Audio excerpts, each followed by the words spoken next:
We're engaged in a series of lessons dealing with the scientific evidences for the age of the earth and for the creation as opposed to evolution. We began talking about creation science and evidence from design. We talked the last two sessions about the age, looking at the radiometric dating systems and then also the geologic evidences. That's the area where I've received training, and I had several comment about the fact that I looked like I was having a good time. And it is fun to be a creationist when you just go with the evidence and see that it is overwhelming in favor of a young earth and a rapid creation that fits the facts of science. We have a lot of people who are convinced that the Word of God is not dependable because of scientific evidence. When they look at all of the evidence and alternative views, you can see that there is a huge advantage to those who believe in creation. We're going to be talking about the record of the rocks for the next three sessions. This is my favorite subject. And if I have one opportunity to speak on college campuses, which I do regularly, this is what I want to talk about. I think it is overwhelming evidence. The record of the rocks perhaps is somewhat too generic. We're talking specifically about sedimentary rocks. These are the rocks laid down by water that cover the continents. Why do we have the continents covered by water-laid rock? I think we have a good explanation for that. When you look at the same thing on Mars, as we pointed out, looking at the sedimentary layers and the age, Discoverer, for example, tells us that it was caused by catastrophic floods that rapidly carved the surface of Mars. Or we see in Nature earlier this year, Mars Noachian stratigraphic record. This is explained by a flood. We have on Earth, not on Mars, but on Earth, the stratigraphic record full of billions and billions of dead things.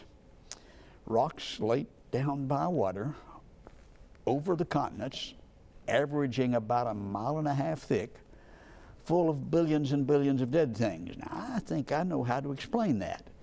I think I know a better explanation than what's often given. But we're told, no, it was a slow, gradual process, not like it was on Mars, where there's virtually no water. It couldn't be a flood like here on Earth, where there is all kinds of water. We believe the slow, gradual, over millions of years explanation does not work. And if you looked at the session last time, you see good reasons from science, empirical evidence, to understand that. We believe it was a rapid, high-energy, catastrophic flood, a year-long series of depositions, as opposed to the gradual, slow evolution. When we look at the evolutionary model, we're told that this is what you find when you dig down in the earth, which would tend to look like an evolutionary process. This is not what you find when you dig down in the earth, but this is supposed to represent that gradual, slow development over millions of years. Unfortunately, you find this complete picture only in the textbooks, and certainly in one place, as would be represented by the textbooks. Notice a statement from the physical geology textbook, Leet and Judson, by Leet and Judson. Because we cannot find sedimentary rocks representing all of Earth time neatly in one convenient area. Now that's what's pictured here, but you can't find that. Because of that, we must piece together the rock sequence from locality to locality. Some of it's in China, some of it's in Texas, some of it's in Canada. You piece it together. This process of tying the rock sequence in one place to another in some other place is known as correlation. So it is correlated and stacked together and thus represented not as that which is all in one place, but the construct. In fact, it's described here in the Encyclopedia Britannica. The end product of correlation is a mental abstraction called the geologic column. It is not what you find when you dig down in the earth.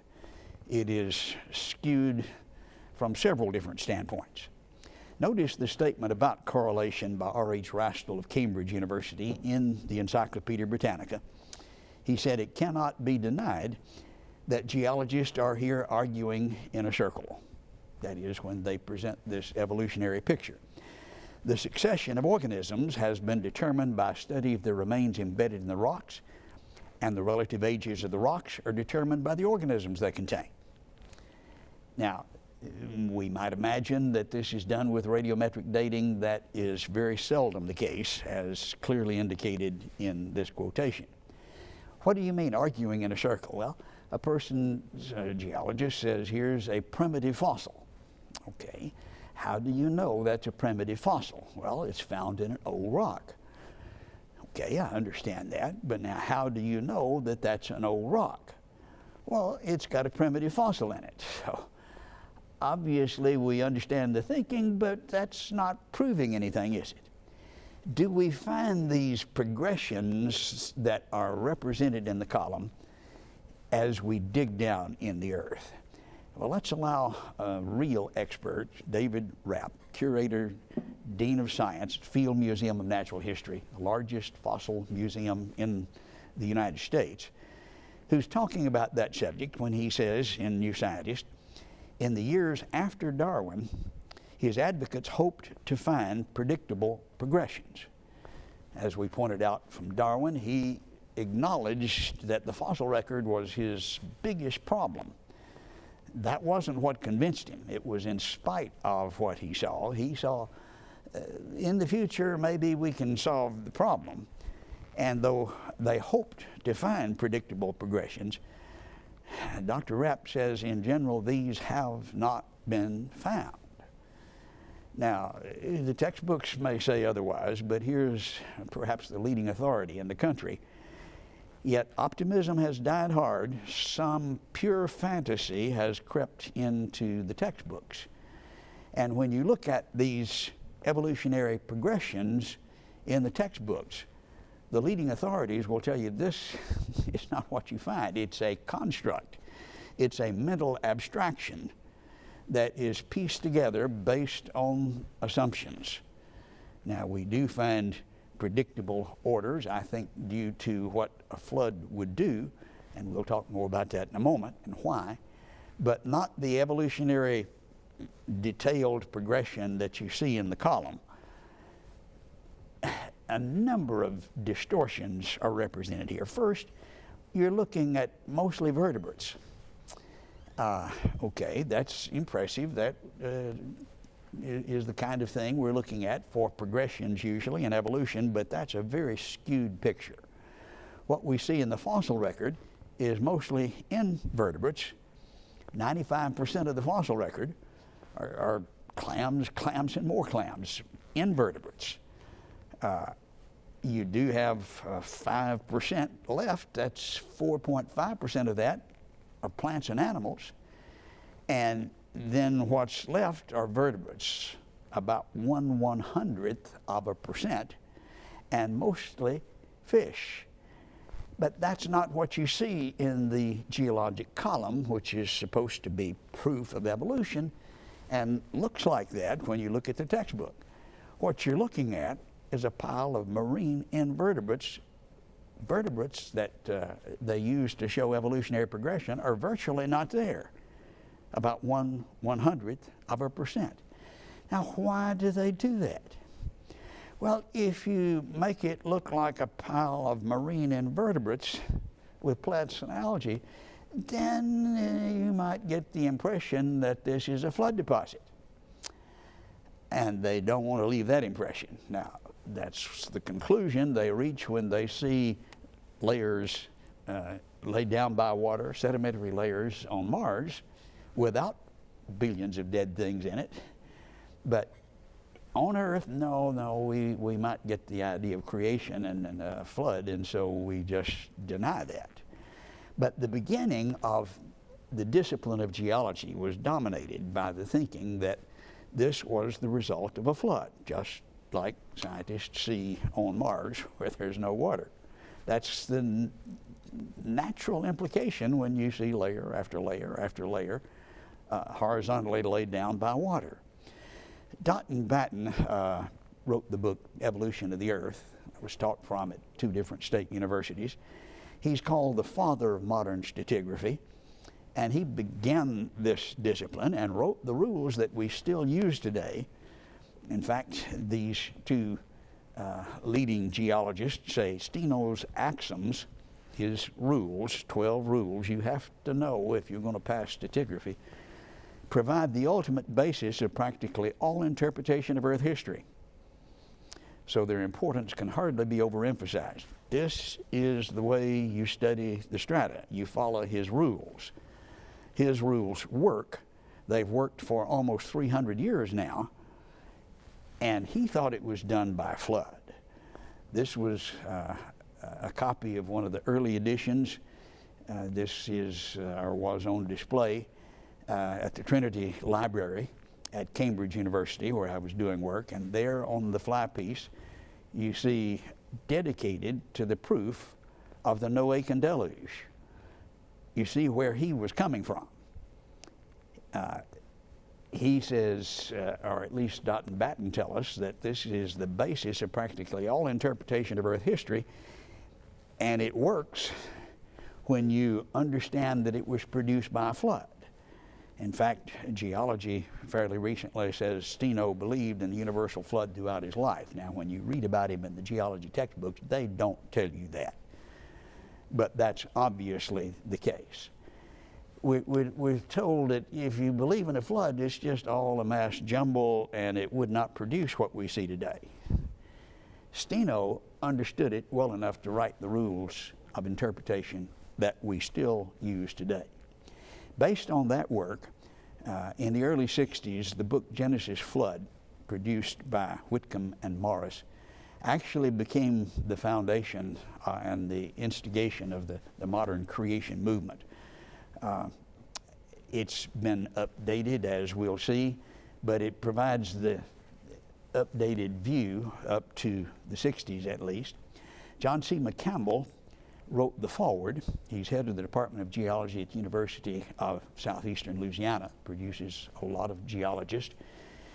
He's a devout evolutionist, but he acknowledged that the facts of geology fit this interpretation and that the authors have built a strong case and a serious challenge to the explanation that naturalists provide, the slow gradual processes. Now, he didn't say, as I might, that their view doesn't work and our view does.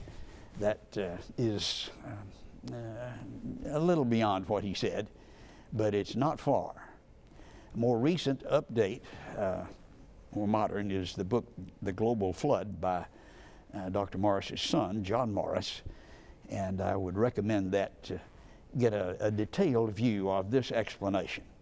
But let's deal with some of the questions that may come to mind as you think of the explanation of the flood explaining the sedimentary layers that we see on Earth today. It was laid down by water. Well, where did the water come from? It's interesting, that's not the question they ask when they see the layers on Mars. That just doesn't seem to be, and there's no water there.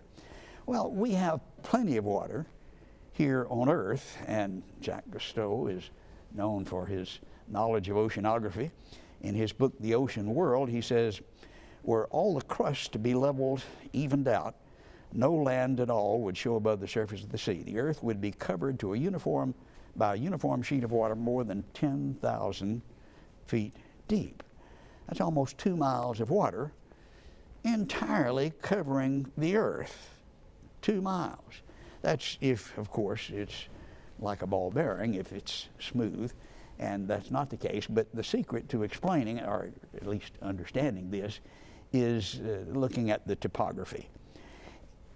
And we can see that as we ask the question, where did this water go? I think we use the text in Psalm 104 as a model. Let's see if this idea works. He's talking about the flood. You covered it with the deep as with a garment. The waters were standing above the mountains. At your rebuke they fled. The sound of your thunder they hurried away. All right, where did it go?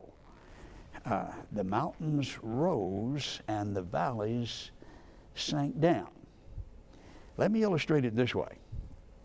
Before the flood, and we read in Genesis 1, 6, and 7, there were waters above the firmament that came down 40 days and 40 nights in the waters that provided source of water for the flood, or at least some of it. But at that time, I proposed that we had about 1 mile deep oceans and we had about 1 mile high mountains. We had mountains and oceans, but not as extreme as we see today. There were waters above the firmament that came down and resulted in water together with what came from beneath, subterranean, sources of water that fed the rivers that flowed without rain. Now then we've got waters covering the mountains, and where did that water go? At your rebuke they fled, the mountains rose. Now then we have mountains up to 5 miles high, and the valleys, or literally basins, sank down. Now we have 3 mile deep oceans covering about 70% of the Earth's surface. Much greater reservoir, an extra couple of miles over 70% of the Earth's surface, will hold a lot of water. And it didn't have to go as high above the 1 mile high mountains, not covering the 5 mile high mountains that we have today. That's not just made up. It would be interesting to make up a model to see if it, but here is a model that we get from Scripture. The mountains rose, the valleys or basins sank down. That's where the floodwaters went. People will ask, but you look at the record and you see Permian fossils, you see Cretaceous fossils. They're different from Cambrian fossils. A flood would just mix things up and jumble them, and those who make those comments are not geologists. They have never worked with flood deposits. Water is a tremendously effective sorting agent. And basically, we're looking at a catastrophe that would bury things where they lived. I think what we're looking at here are ecological zones. This is a text from an ecology textbook, and we have oceans, and we have marshes, and we have lakes, and we have uplands, and different animals live in different places. And as the waters rose, they would be buried where they lived. Natural habitats segregate, and a worldwide flood would bury organisms where they lived, preserving the ecological zones. Now, they wouldn't all be stacked together in one place, as we've suggested. They're pieced together from locality, but here we represent them together, and as the waters rise, they would be buried, and you would leave the kinds of deposits that we see on Earth, covering 1.5 miles of sedimentary rock with billions of dead things in it. Groups segregated not by millions of years, but because of natural habitats that naturally segregate. You have ecological zones preserved so that you say this is Cambrian, this is Ordovician, but not millions of years apart.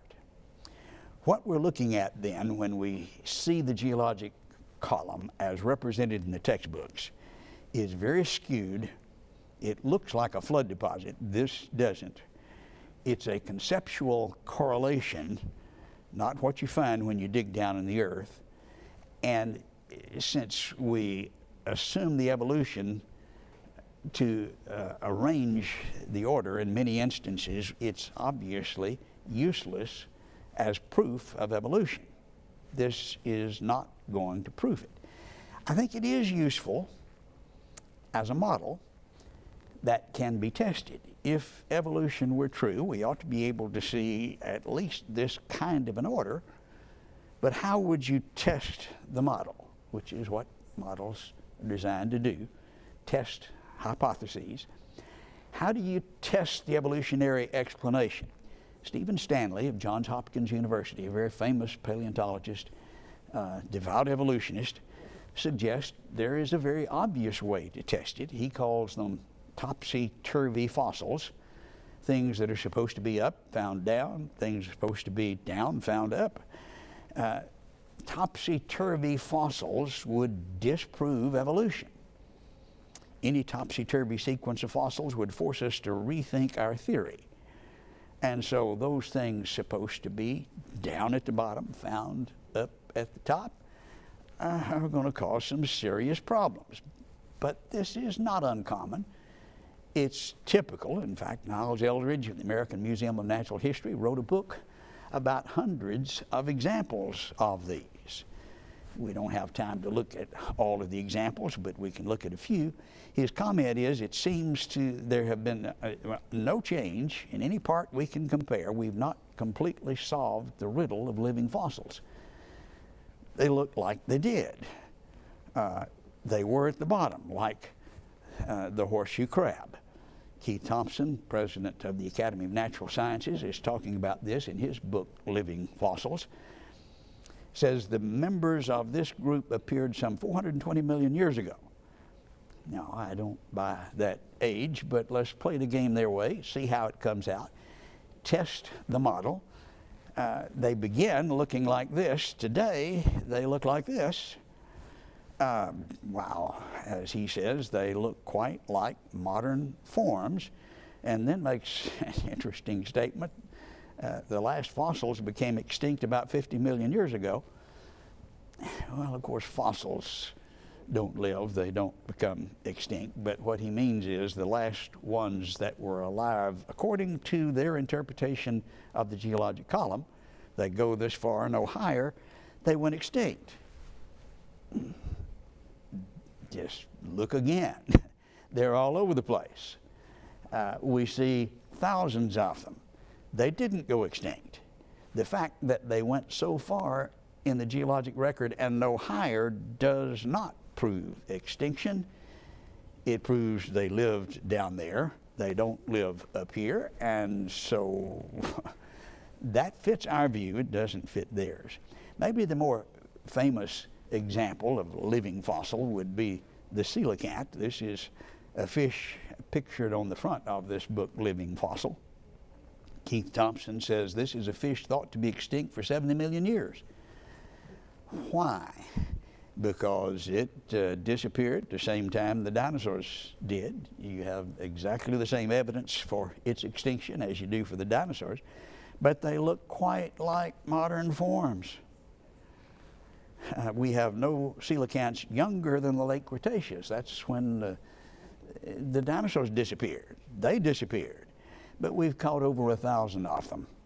So since the early or late 30s, when they were first found and caused quite a stir. They're supposed to be gone like the dinosaurs. There they are swimming around. Lots of things supposed to be down found up. Well, the first thing that we should see is that this falsifies the extinction hypothesis. The fact that you don't find them above a certain layer does not prove they're extinct, and so maybe the explanation is not working that well.